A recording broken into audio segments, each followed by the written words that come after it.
Use intercepts to graph x. Parts of it are on the quiz, yes. X squared plus bx plus c. Well, here's a whole bunch of stuff at the top that's supposed to meant to help you, but I don't know. It's a pretty big paragraph. We'll read through it and see if it helps. Gentlemen, phones away, headphones out. Thank you. Headphones out. Headphones out.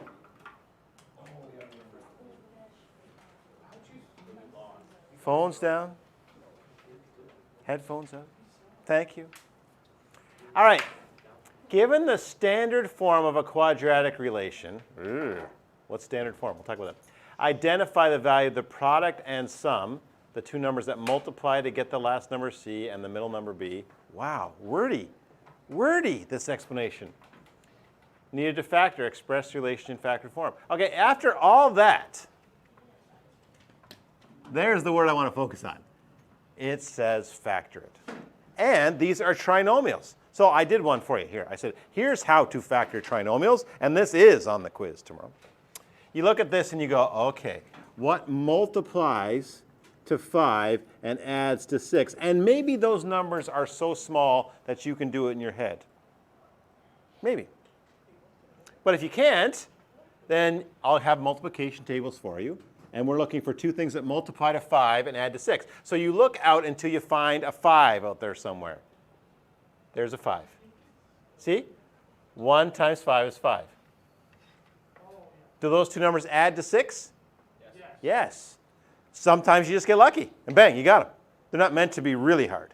Like we're not using two numbers that multiply to 57 and add to 22. Like we're not asking you that. We're just saying some basic numbers here. So that's where the 1 and the 5 came from. Because 1 and 5 multiply to 5 but add to 6. That tells you what you need to do to factor it. You break it into x plus 1 and x plus 5. Now, then if you want to know the x-intercepts, you set that equal to 0. And that's where you do those opposite numbers. What number do you add to 1 to get 0? Negative 1. And what number do you add to 5 to get 0? Negative 5. So that's where they get the x-intercepts from. Here to here. Now, Friday's lesson. See, this is tying everything together in one lesson. Friday's lesson, find the y-intercept. How do you get the y-intercept? Always welcome, Mr. G. When you come talk to me, you can be on the video. Thursday, thank you. You're so right. Yes. What happened on Thursday? How do we find y-intercept?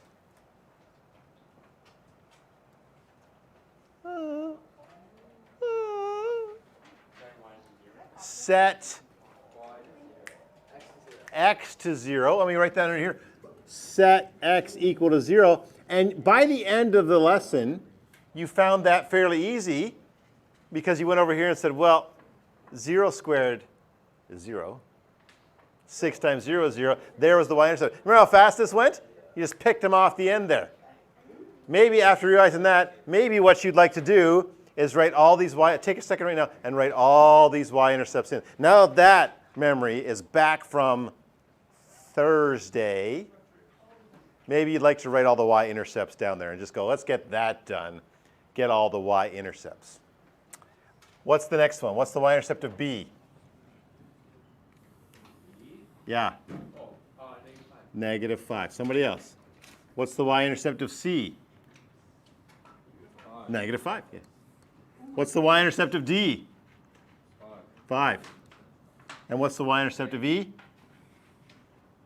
6. Okay, so that was Thursday's lesson, and many people found that homework went very, very quickly because it was easy to pick off those y-intercepts. Now we need someone who really remembers what the heck is going on to pick off the axis of symmetry. How do we get the axis of symmetry from all this information? Negative 1 and negative 5 were the two x-intercepts. Here, look in the picture. Negative 1 and negative 5. So what's halfway between that? Negative 3. And there's two ways to do that. You can just use your brain and go, okay, let me look up at the number line on the side and go, what's right between negative 1 and negative 5? negative 3. But we talked about adding these two things together and dividing by 2. You could do that too. Okay. All right, we're just going to do that 4 times in a row now. And I drew a little graph of it here so you can see it. Okay. Let's do that again, but a little slower. No, we're doing all these together. We're doing A, B, C, D together. Oh yeah, we're doing A to J together. Well, A's done. Now we're going to do all that work from B, C, D, E, F, G, H, I, J. Mine's on 2 separate pages. And then homework. So we got to get to A to J together. Okay? So let's try this one. Good practice for the homework. Here's a trinomial. I'd like to factor it. What does it have to multiply to? The two numbers we're looking for, what do I have to multiply to?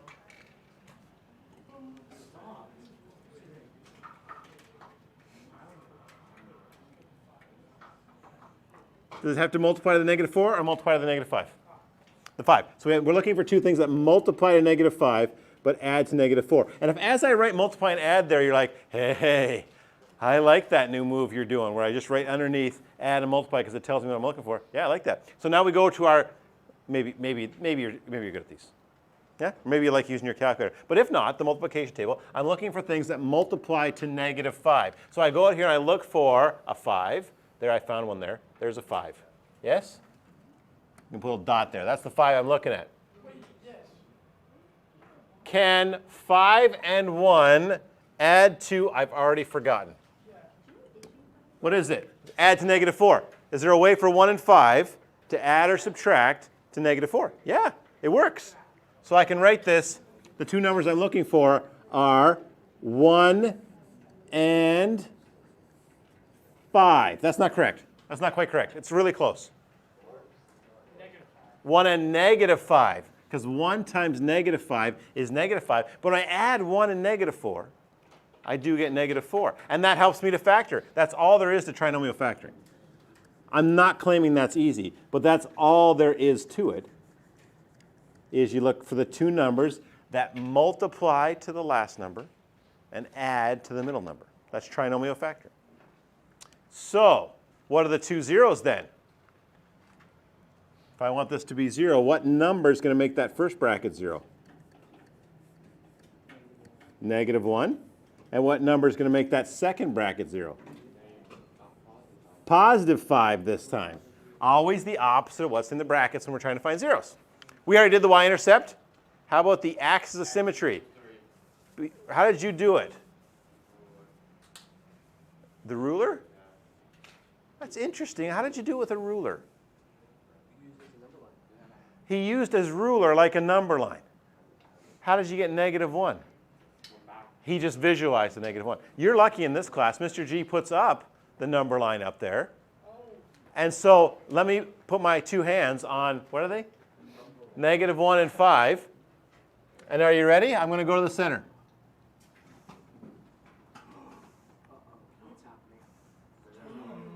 Do you see it? Yeah. 2. X equals 2 is halfway between them.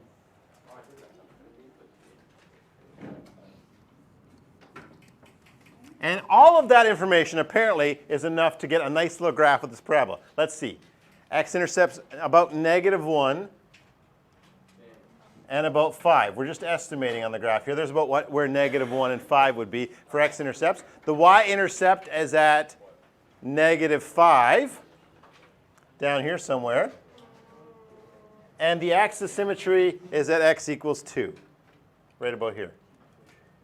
Is that enough to get a nice graph? Yeah, sure. You just go like this, like that, like that.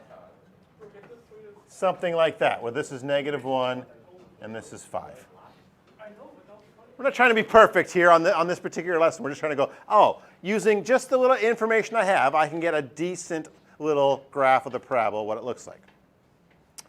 We're going to J. So if you're like, boy, that time I understood a couple of the steps. But a couple of the steps I got a little messed up on. Well, I'm just going to repeat it now. We're just going to see if you can understand one more step. So what am I looking for this time? Add to 4, multiply to negative 5. Can anyone do it without the... Jumping over to the multiplication table. What are the two numbers this time? If they're going to multiply to negative 5, positive 5, and negative 1. Basically the same numbers. I just moved over which one was positive, which one was negative. That helps me factor. Here's tomorrow's quiz. That's what you got to do in tomorrow's quiz. You got to be able to go, oh, that's one of the things. Quiz tomorrow. As promised, I posted the solutions to your factoring practice worksheet from last week. What date was it? It was on the Wednesday that you had the factoring practice worksheet. So, then, what are the zeros? Shh. What are the zeros? What number makes x plus 5 equal to 0? Negative 5. And what number makes x minus 1 equal to 0? 1. And somebody new, halfway between negative 5 and 1. He says negative 2. Let's go look at the number line. I'm going to hold my, this comes up on a quiz or a test. Just look up the number line. Go halfway between negative, what was it? I forget already. Negative 5 and 1, and you just count inwards. Negative 2. Is that how you did it? I like this method. X equals negative 2. He's done it again. Is this enough to get a decent graph of this parabola? So negative 5 over here somewhere. Positive 1 over there somewhere. So that's like negative 5, positive 1. Halfway between that, negative 2. And where's the y-intercept this time? Oh, it's at negative 5 this time? Down here somewhere? So here's the parabola. Something like that. Perfect drawing? No. I'll give you a nice piece of graph paper on the test. So you can go, oh, right here, right about there. Here we're just going, here's the idea. Look at this nutty grade 12 work over here. Look at x-intercepts, y-intercept, but they're doing more complicated functions than us. But look, they factored it. They're doing a lot of the same stuff. It's not that far away from what we're doing. Weird, scary. All right. Let's do F. No, D. D. Why did I say F? Oh, F's the next page. D.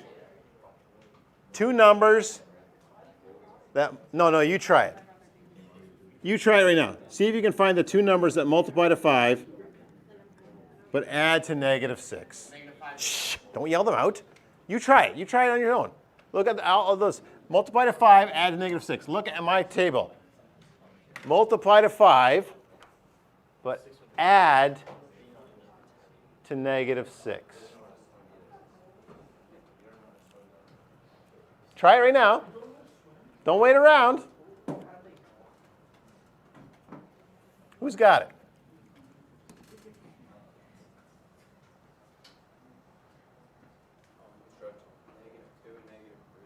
It is a great try. Look at negative 2 and negative 3 multiply to negative 6. Oh, no, they don't multiply to negative 6. They multiply to positive 6. Oh, yeah, we were looking for 5. Multiply to 5. Okay, let's try again. Multiply to 5. Negative 5, negative 1. Good.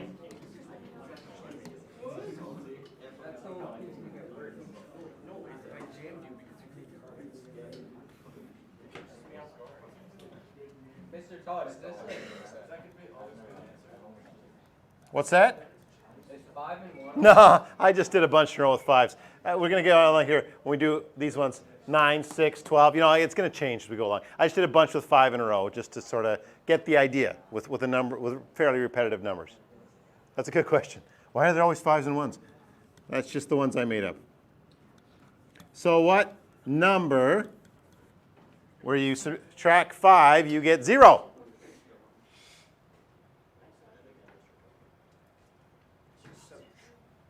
I need a number that when I subtract 5, I get 0. 5. And I need another number that when I subtract 1, I get 0. 1. And some people now are nodding at that, like going, okay, I got that part of it now. There's a lot of parts here. That's the problem. That's why an assignment and a quiz before you get ready for your test, because I think tomorrow is the last day of the chapter, I think. Word problems. I made up a fun word problem worksheet. Halfway between 5 and 1. Do you need to look? Yeah, I don't know. It's hard, right? Is that enough to graph it? I think it is. 1, 5. Oh, I shouldn't have put that 1 over there. That makes it look weird. 1, 5. Vertex of symmetry. And where's the y-intercept? Positive 5. There's a decent sketch of the parabola. They're always 5, Mr. Todd. I can't take the 5 anymore. Give us something different. Okay, here's 6. Okay, add to 7, multiply to 6. Don't yell it out. Add to 7, multiply to 6. Look for something that multiplies to 6. Don't yell it out. He yelled out. 4. What multiplies to 6? So you go out here and you go, where's the 6? There's a 6. Does 1 and 6 add to 7? Yes, it does. Yes, you just got to find the sides there. So this is 6 and 1. All right, so then what are the two factors then?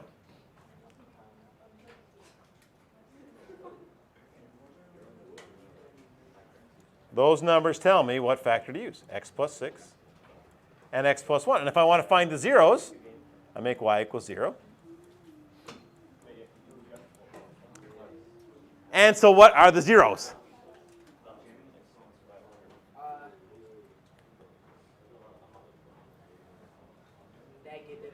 Yes? Good. And halfway between negative 6 and negative 1. Okay, we're going to need somebody who's really on the case here. I'm worried about this one. Yeah, thanks, Jack. No way you. I swear to God. Shh. Watch, please. Halfway between negative 6 and negative 1. Negative 3.5. A decimal. But that's the worst it can get. That's the worst decimal. It's always going to be half.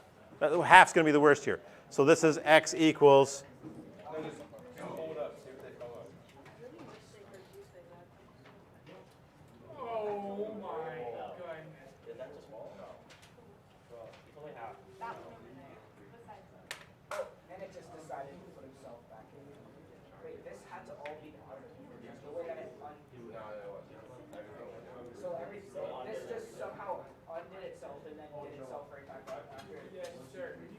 Oh, everything was in.